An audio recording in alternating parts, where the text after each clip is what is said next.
En dan groei jy ook na 'n volmaakte volwassenheid in Christus. En so sal jy meer aan God se doel met die wet beantwoord. Jy sal God en jou naaste lief hê soos jouself. En ek het vanmôre spesifiek toe ook gepraat oor naaste liefde.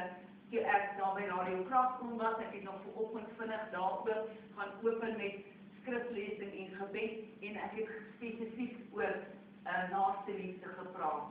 Kom ons gaan aan.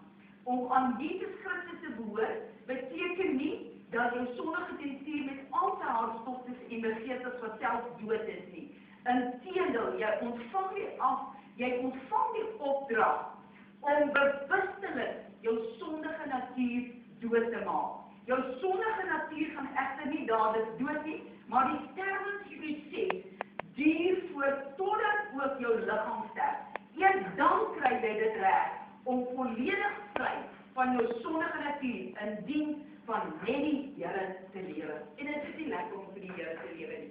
Hier is ons vanmôre 'n heerlike geleentheid. Ons kan ons uitleef in alle vorms, maar ons het die Here innig lief. Ja, en dit dan moet jy ook veg teen jou sondige natuur deur nooit sommer net te doen waarvoor jy lus is nie.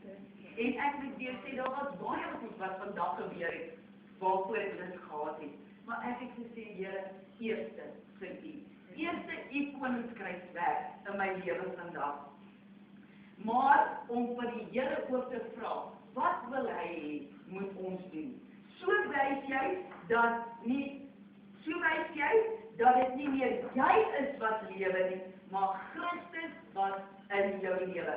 Die Gees is die een wat jou in Christus laat glo. Die Heilige Gees is die een wat jou Christus laat glo en jou dus in staat stel om die ewige lewe te kan hê. Hier eindig die werk van die Gees in jou lewe dan egter nie. Hy is ook die een wat God se wil aan jou bekend maak en jou die pad wys wat God wil hê jy moet loop. Kom ons bid net saam. Hemelse Vader,